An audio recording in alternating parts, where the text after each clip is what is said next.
नमस्कार, बहुत स्वागत है आप सभी का। आप देख रहे हैं न्यूज इंडिया, साथ आपके मैं हूं मनीषा शर्मा। संसद का मॉनसून सत्र के पहले ही दिन ऑपरेशन सिंदूर पर लोकसभा और राज्यसभा दोनों सदनों में हंगामा जारी है। विपक्ष ने दोनों सदनों में पहलगाम हमला और ऑपरेशन सिंदूर पर चर्चा की मांग की और मांग करते हुए नारेबाजी भी की। लोकसभा की कार्यवाही हंगामे के चलते दोपहर 2 बजे तक स्थगित है। सदन शुरू होने से पहले प्रधानमंत्री नरेंद्र मोदी ने ऑपरेशन सिंदूर में भारतीय सेना के पराक्रम और स्वदेशी हथियारों के इस्तेमाल को मेड इन इंडिया सैन्य शक्ति का नया स्वरूप बताया। साथ ही नक्सलवाद के बारे में उन्होंने कहा कि इसका दायरा तेजी के साथ सिकुड़ रहा है। तो पीएम मोदी के संबोधन की कुछ बड़ी बातें भी रही, सबसे पहले आपको वो भी बता देते हैं। दरअसल ऑपरेशन सिंदूर में सेना ने पराक्रम दिखाया, ये पीएम ने कहा।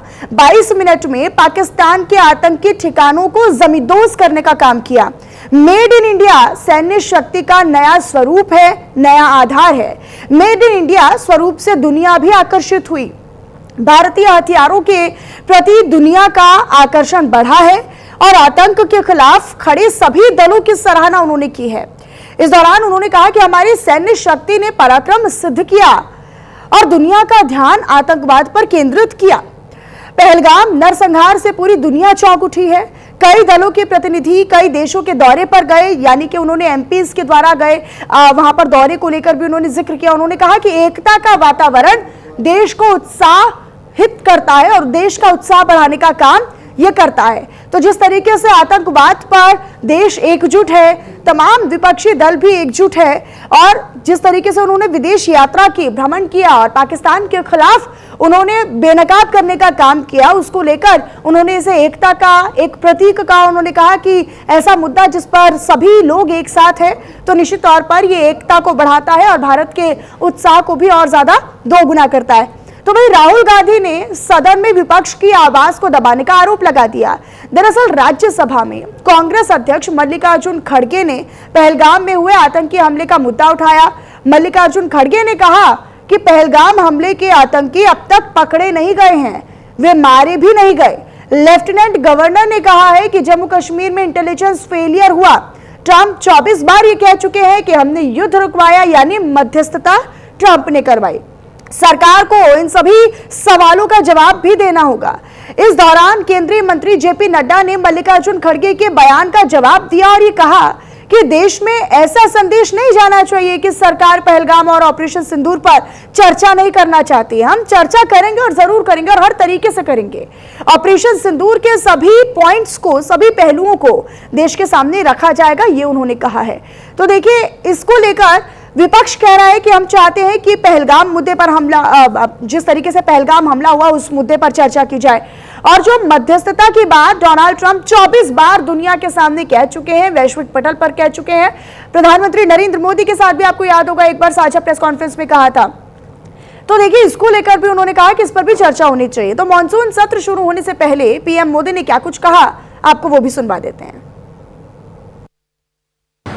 ऑपरेशन सिंदूर में भारत की सेना ने जो लक्ष्य निर्धारित किया था 100% अचीव किया। आतंकियों के आकाओं के घर में जाकर के 22 मिनट के भीतर भीतर ऑपरेशन सिंदूर के तहत उसको जमींदोज कर दिया गया। और मैंने बिहार की एक कार्यक्रम में इसकी घोषणा की थी, जो हमारी सैन्य शक्ति ने बहुत ही कम समय में सिद्ध करके दिखा दिया।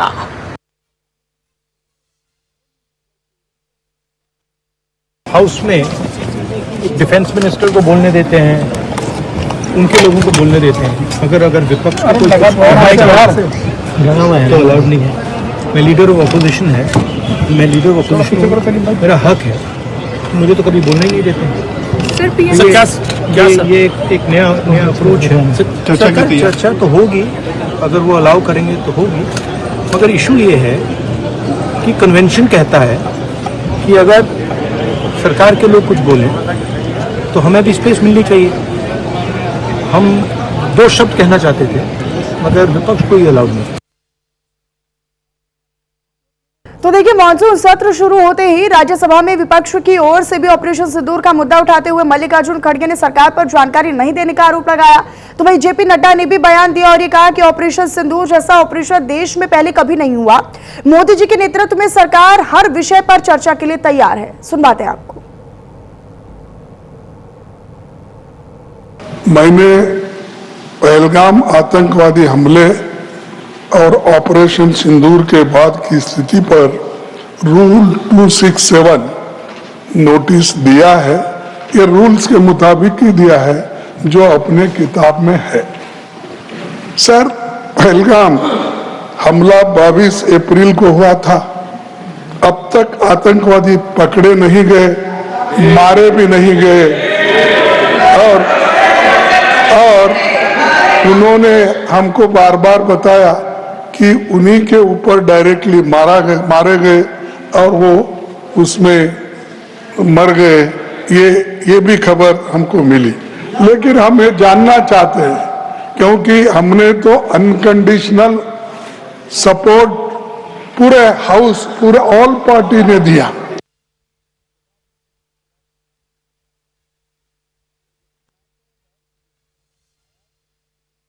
डिटेल्स को डिस्कस करना शुरू कर दिया। वह नियम के विरुद्ध इसलिए है क्योंकि आपने 267 में उनको परमिशन दी थी कि वो संवैधानिक विषय पर चर्चा करें। नंबर 1 सभापति जी। दूसरा, इस हाउस के माध्यम से देश में कहीं यह संदेश नहीं जाना चाहिए कि सरकार पहलगाम और ऑपरेशन सिंदूर पर चर्चा नहीं चाहती। हम चर्चा करेंगे, हर तरीके से करेंगे और ऑपरेशन सिंदूर के सारी पॉइंट्स को देश और दुनिया के सामने रखा जाएगा। और मैं यह भी बताना चाहता हूं कि आज दिन तक आजादी के बाद इस तरीके का ऑपरेशन नहीं हुआ जो प्रधानमंत्री मोदी जी के नेतृत्व में हुआ है।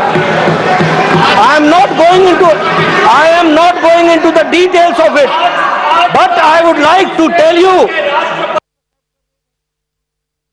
तो देखिए, लगातार हंगामा होता हुआ लोकसभा की कार्यवाही के दरमियान नजर आया। हालांकि अभी हंगामे के चलते सदन को स्थगित कर दिया गया है, लेकिन इस दौरान कई तरह के आरोप प्रत्यारोप लग रहे हैं। विपक्ष ये कह रहा है कि भाई हमें तो चाहिए कि हम पहलगाम हमले को लेकर, इस मुद्दे को लेकर उठाएं और देश के सामने हर एक पहलू को, हर एक पॉइंट्स को सरकार को रखना होगा। दूसरी तरफ सरकार ये कह रही है कि देश में ऐसा संदेश देने का प्रयास ना किया जाए कि हम पहलगाम मुद्दे पर हमले पर हम चर्चा नहीं करना चाहते या फिर हम उस पहलू को नजरअंदाज कर रहे हैं।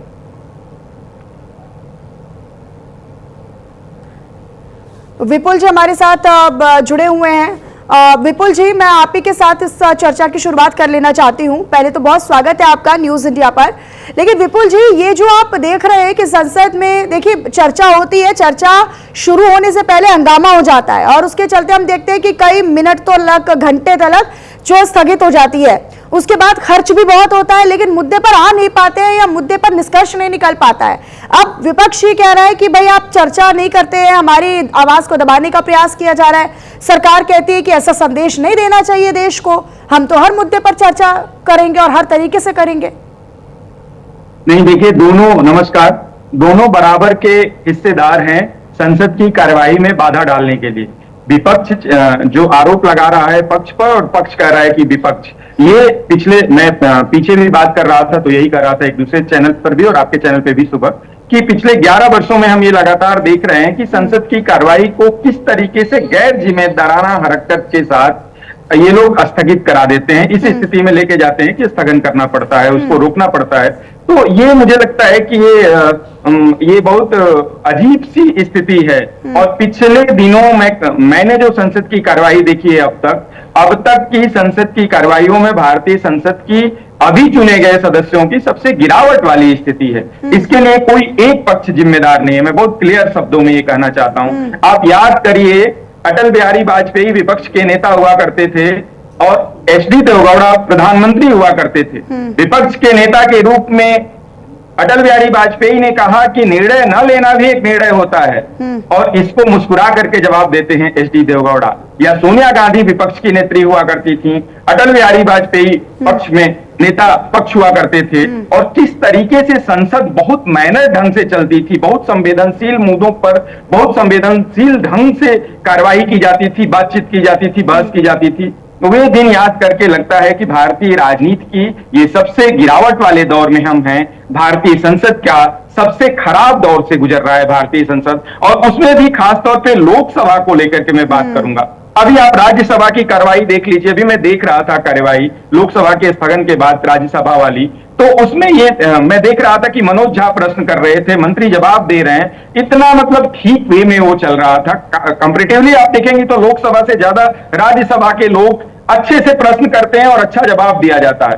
हंगामे की भेंट मतलब कम चढ़ती है राज्यसभा की कार्रवाइयां। आप पिछले दिनों की जितनी भी कार्रवाई देख रहे हैं हम, तो उसमें तो मुझे लगता है कि पक्ष और विपक्ष दोनों को मिलकर के बात करना चाहिए। कल एक सर्वदलीय बैठक थी, उस बैठक में ये तय भी हुआ था, लोगों ने एक स्वर में कहा था कि नहीं हम बहुत ढंग से चर्चा करेंगे और चर्चा की शुरुआत नहीं देखिए। लेकिन विपुल जी, जब प्रधानमंत्री नरेंद्र मोदी संसद के शुरू होने से पहले ही अगर मीडिया के सामने आते हैं, वो ये कहते हैं कि भाई हम ये चाहते हैं कि एक संवेदनशील तरीके से पूरी चर्चा हो और विपक्ष भी अपनी संवेदनशीलता दिखाए, लेकिन विपक्ष भी हंगामा करने लगता है, वो सब्र नहीं करता है, वो धैर्य नहीं है अंदर के। आप पॉइंट्स तक आएंगे, इतने पहलुओं तक आएंगे, ये क्या वजह है? इससे पहले सर्वदलीय बैठक भी बुलाई जाती है, हर संसद सत्र से पहले एक सर्वदलीय बैठक होती है, उसमें बाकायदा मुद्दों पर चर्चा की जाती है और उसमें सभी से अपील की जाती है कि हम अपील करते हैं, सरकार की तरफ से अपील की जाती है कि हम ये चाहते हैं कि भाई एक हेल्दी डिस्कशन हो, एक अच्छा संदेश सदन से जनता के बीच में जाए कि हम उनके मुद्दों को उठा रहे। संसद होता किस लिए सर? संसद इसीलिए होता है ताकि मुद्दों को उठाया जाए, लोगों से जुड़े हुए मुद्दों को उठाया जाए।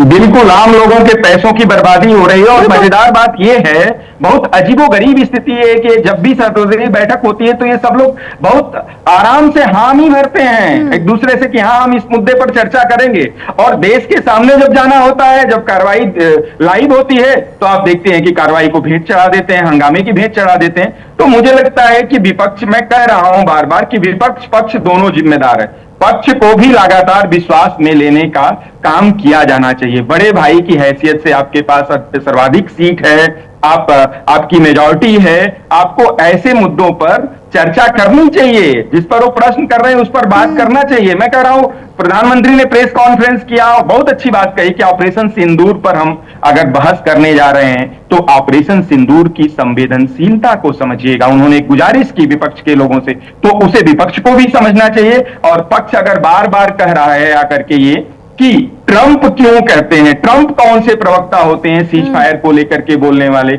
या और मुद्दों पर, तो उस पर प्रधानमंत्री को भी जवाब देना चाहिए। मुझे लगता है कि प्रधानमंत्री को जवाब देना चाहिए। और उसमें कहां दोष है? दूसरे लोग खड़े हो जाते हैं, संसदीय कार्य मंत्री खड़े हो जाते हैं, आपके गृह मंत्री खड़े हो जाते हैं, आपके और अन्य मंत्री खड़े हो जाते हैं। जो प्रश्न जिससे है उसका जवाब उनको देना चाहिए। और इसके लिए ये भी, लेकिन वो भी तो सरकार के ही है ना सर, वो भी तो सरकार के ही है ना। अब हर मुद्दे पर अगर कोई कानून व्यवस्था का अगर मुद्दा होगा या अगर हम एक्सटर्नल अफेयर्स की बात कर लेते हैं तो जरूरी थोड़ी ना उनके पक्ष में भी तो लोग बोलते हैं, तो वो से भी सरकार का ही एक पक्ष समझना चाहिए। हर मुद्दे पर अगर प्रधानमंत्री बोलने लगेंगे, लेकिन अगर किरण रिजिजू अगर बोल रहे हैं या फिर कोई और बोल रहा है, जेपी नड्डा अगर बात कर रहे हैं, अमित शाह अगर बयान दे रहे हैं, उस पर चर्चा के लिए तैयार है, तो फिर विपक्ष को समझना नहीं चाहिए क्या कि वो भी तो सरकार के ही लोग हैं? निश्चित तौर पर वो भी सरकार का और बीजेपी का ही पक्ष रख रहे हैं। वो पार्टी के लेवल पर अगर वो जवाब चाहते हैं पक्ष से, तो उसका पक्ष रख रहे हैं। लेकिन मैं कह रहा हूं कि इसमें कहां दिक्कत है कि अगर इतने बड़े बड़े मुद्दे हैं इस मानसून सत्र में, तो कुछ प्रश्नों के जवाब के लिए प्रधानमंत्री से जवाब दिलवाने में कहां दिक्कत आ रही है? पहले भी इस देश में होता रहा है कि इस देश के प्रधानमंत्री जवाब देते रहे हैं। अटल बिहारी वाजपेयी का उदाहरण मैं बार बार देता हूं, वो संसद में जवाब देते थे। इंदिरा गांधी भी जवाब देती थी, जबकि इंदिरा गांधी ने बहुत बड़ा फैसला किया था और बहुत दुर्भावनापूर्ण और दुर्भाग्यपूर्ण फैसला था। उन्होंने हिपोक्रेसी भी दिखाई थी, लेकिन बावजूद इसके संसद की कार्यवाहियों में इंदिरा गांधी जवाब दिया करती थी। आपके अभी के हमारे प्रधानमंत्री नरेंद्र मोदी भी जवाब देते हैं। मैं ये कह रहा हूं कि जब पिछले 3 दिनों से 2 दिनों से ये बात चल रही है और पिछले 3 महीने से चल रही है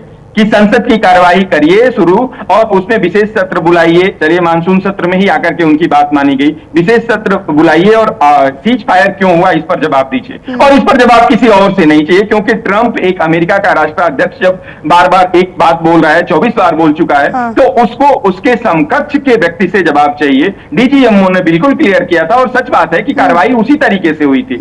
इसकी सच्चाई को भी विपक्ष जानता है कि पाकिस्तान की तरफ से पहल हुई थी और उसने डीजीएमओ से हमारे संपर्क किया था और हमारी तरफ से युद्ध को रोकने की कार्रवाई की गई उनके आग्रह पर। लेकिन अगर इस बात को लेकर के विपक्ष बहुत अड़ियल रूप में है, कोई छोटा बच्चा है, मान लीजिए कोई छोटे भाई की तरह सोच लीजिए कि छोटी पार्टी मतलब संसद में अभी की संख्या के हिसाब से देखा जाए तो 100 लोग हैं और 250 लोग हैं, तो 270 लोग हैं, तो उसके हिसाब से आपको कई बार उनकी बात सुननी भी चाहिए।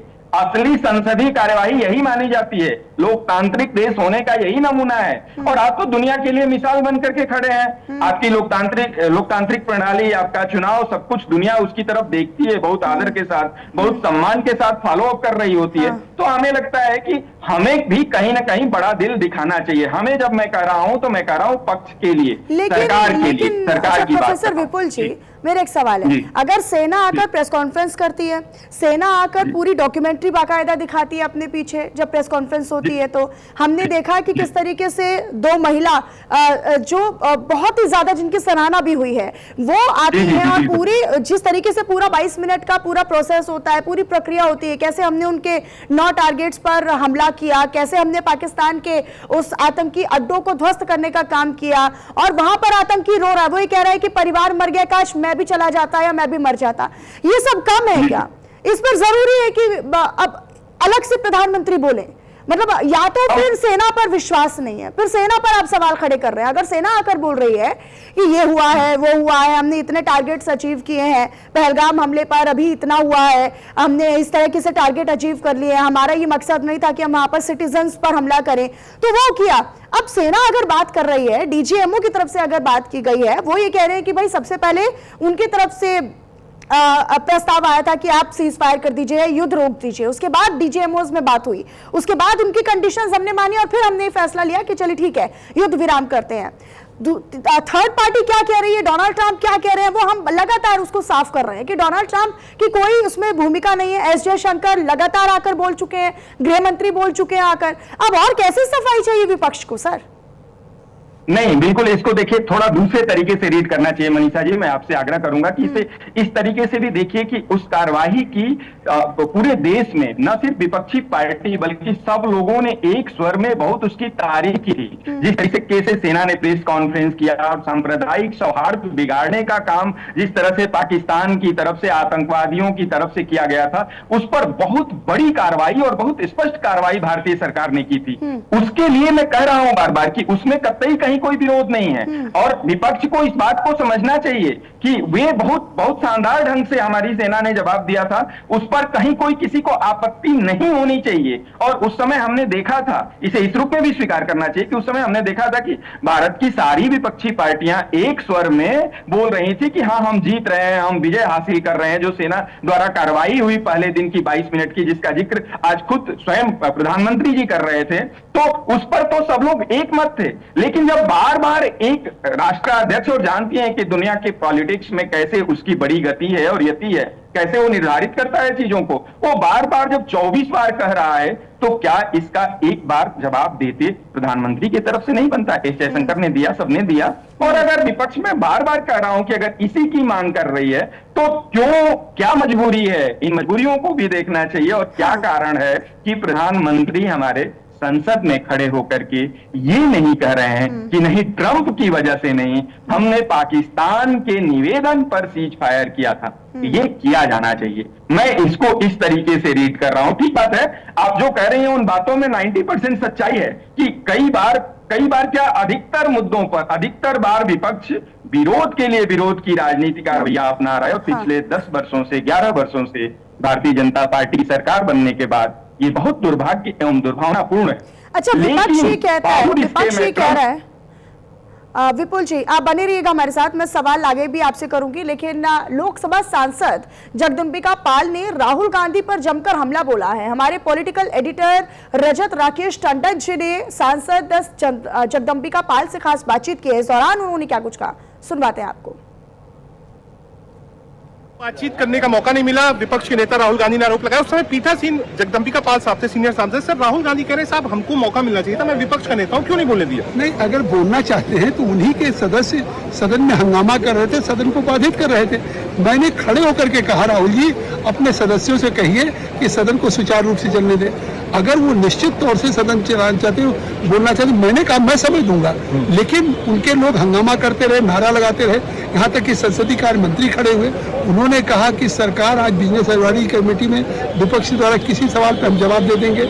रक्षा मंत्री ने कहा कि हमारे विषयों का पे चर्चा के लिए तैयार है, लेकिन वो विपक्ष की, कांग्रेस की, राहुल गांधी की सोची समझी रणनीति कि आज पहले दिन से ही हंगामा और बाधित करना। ये जगदंबिका पाल साहब थे जो कि पीठासीन थे, उस समय स्पीकर नहीं थे, प्रोटेम स्पीकर के रूप में बैठे थे। ये साफ कह रहे हैं कि ये चाहते थे कि हाउस चले, लेकिन विपक्ष ने हाउस नहीं चलने दिया। Rakesh Tandon, news India, Delhi. विपक्ष का आरोप है कि उनको बात। तो प्रोफेसर विपुल हमारे साथ लगातार बने हुए हैं। प्रोफेसर विपुल, अभी राहुल गांधी कहते हैं कि हमें बोलने नहीं दिया जाता है, जगदंबिका पाल ये कह रहे हैं सरकार की ओर से कि भाई हमने तो मौका दिया, और जैसे ही वो बोलना शुरू करते हैं या विपक्ष अपनी बात रखना शुरू करता है, उन्हीं के कुछ सांसद होते हैं या लोग होते हैं जो हंगामा कर देते हैं। तो ये तो मतलब आप बोलना भी चाह रहे हैं और मौका भी मिल रहा है तो भी आप हंगामा कर रहे हैं। बिल्कुल, ये राहुल गांधी जी को ये समझना चाहिए, और कि आप कुछ बोल रहे हैं, राहुल गांधी जी को ये समझना चाहिए कि जब वो भाषण करना चाहते हैं, जब बोलना चाहते हैं, प्रश्न करना चाहते हैं और कर रहे हैं, तब संसद में उनके सांसद, विपक्ष के सांसदों से ये एक धैर्य की बहुत स्वाभाविक मांग है। आप छोटे स्कूल के 12वीं के, 11वीं के, 9वीं के कक्षा मॉनिटर नहीं है कि आप बच्चों को जो है संभाल नहीं पाते हैं। आप देश के विपक्षी पार्टी के जो है विपक्ष के नेता हैं। आपको ये होना चाहिए, आपके अंदर ये स्किल होना कि आपकी बातचीत हो तो कम से कम आपके बोलने का समय आए तो आप ही के सांसद जब उसको हंगामे की भेंट चढ़ा दे रहे हैं, तो आप किस मुंह से, किस अधिकार से सरकार के द्वारा मांग करेंगे और सरकार पर आरोप मढ़ेंगे? किस तरह से, कैसे आप कहेंगे, कैसे आप कह पाएंगे कि नहीं हमको बोलने नहीं दिया गया? आपको बोलने के लिए आपको बहस को तो जारी रखना पड़ेगा, और इसी बात को बार बार हम कह रहे हैं कि बहस को आगे बढ़ाइए। बहस को आगे बढ़ाने में, संसद के चले में, मैं बार बार ये बताना चाहता हूं बहुत संजीदगी से कि संसद के लगातार चलने में जिस पार्टी का सबसे ज्यादा फायदा होता है वो पक्ष से ज्यादा विपक्ष का होता है। संसद में जब प्रश्न किए जाते हैं, सरकार किसी भी हो, जब जैसे भी दे रही होती है, किसी पर भी प्रश्न उठना जायज होता है और किसी का भी जवाब कंप्लीट नहीं होता है। और जब देश की जनता देख रही होती है और विपक्ष के सवालों में दम होता है, तो आने वाले चुनावों में उसको फायदा मिलता है। इन चीजों को कांग्रेस रीड नहीं कर रही है। कांग्रेस रणनीतिक तौर पर कई बार यही भूल कर रही है, और इन्हीं भूलों का खामियाजा है कि वो लगातार देश के अगमानित पे आप देखेंगी तो सत्ता से उसके हाथ से जाती रह रही है। राज्य बहुत कम राज्य बचे हैं। एक समय में रहा कि इस तरह से कि पहलगाम का मुद्दा देश के लिए बड़ा ही संवेदनशील मुद्दा है, पहलगाम हमले का मुद्दा, इसको लेकर सरकार कोई स्पष्ट तरीके से चर्चा नहीं कर रही है। क्या आप मानते हैं कि वाकई में सरकार इससे बचने की या फिर साइडलाइन होने की कोशिश कर रही है? सीज फायर को लेकर एक बड़ा सवाल है कि भाई अपने एंड समय पर किसी थर्ड पार्टी की एंट्री से कैसे, और डोनाल्ड ट्रंप कौन होते हैं वो सीज फायर करवाने वाले? भारत और पाकिस्तान के बीच में भारत उतना सक्षम है कि वो जब सोचेगा, जब करेगा, जब चाहेगा वो तब सीज फायर करता। तो आपने किसी और के कहने पर सीज फायर क्यों किया, और उसका जो ऐलान है वो आपसे पहले डोनाल्ड ट्रंप कैसे कर देते हैं? तो ये आपको लगता है कि इन मुद्दों से सरकार थोड़ा बचने की कोशिश कर रही है? मनीषा जी, देखिए, सरकार बचने की कोशिश कर रही है। मुद्दे की संवेदनशीलता, पहलगाम वाले मुद्दे की संवेदनशीलता पर मैं सरकार के पक्ष से कहीं इनकार नहीं कर रहा हूं। सरकार, और कोई भी सरकार में होता, कांग्रेस भी होती तो यही नीति अपनाती। ये मुद्दा ऐसा है कि इस पे हर बात संसद के पटल पर नहीं की जा सकती है। अगर वह बात बाहर जाएगी, कई बार देश के रणनीतिक मसौदे ऐसे होते हैं जिसे बाहर नहीं जाना चाहिए, जो अंतर्राष्ट्रीय स्तर पर नहीं जाने चाहिए। बहुत सारी चीजें होती हैं जिसको छुपा के रखा जाता है। रक्षा के मामले में ऐसी नीति होती है कि जिसकी जानी चाहिए, और ये विपक्ष को बहुत संवेदनशील तरीके से समझना चाहिए कि पहलगाम पर बहुत दूसरे तरह की बहस नहीं हो सकती है। लेकिन अभी आप अपने सवाल में ही ये बोल रही थी कि क्या नाम मनीषा जी, कि ये अगर तीसरे के इंटरफेरेंस की जहां तक बात है, और डोनाल्ड ट्रंप ने जब बार बार 24 बार की बात हो रही है जब कहा है, हालांकि डोनाल्ड ट्रंप को लेकर के ये है कि विश्वसनीयता उनकी एकदम गिरती जा रही है, उनके विश्वास नहीं है, उन पर उनकी कोई साख नहीं रह गई है वैश्विक राजनीति में देखा जाए तो। उनके बारे में ये कहा जा रहा है कि वो मानसिक दिवालियेपन के हद तक दिवालिया होते नजर आ रहे हैं, वो कुछ भी कर ले रहे हैं, कुछ भी बोल जा रहे हैं। बावजूद इसके हमें तीसरे के इंटरफेरेंस पर एक बार हमें मतलब सरकार को जवाब देना चाहिए अगर विपक्ष पूछ रहा है या देश भी जानना चाह रहा है। नहीं, लेकिन अभी जेपी नड्डा ने बोला, मल्लिकार्जुन खड़गे जब ये कहते हैं कि भाई हम तो चर्चा चाहते हैं, तो जेपी नड्डा ये कह रहे थे कि ये संदेश नहीं देना चाहिए कि भाई हम चर्चा नहीं चाहते, सरकार हर तरीके से हर पहलू पर चर्चा करेगी, ऑपरेशन सिंदूर पर भी चर्चा करेगी, लेकिन ऐसे हंगामे करने से या एक नैरेटिव सेट करने से बात नहीं बनेगी। ठीक है विपुल जी, आप हमारे साथ बने रहिएगा, वक्त एक छोटे से ब्रेक का है, फौरन लौटेंगे।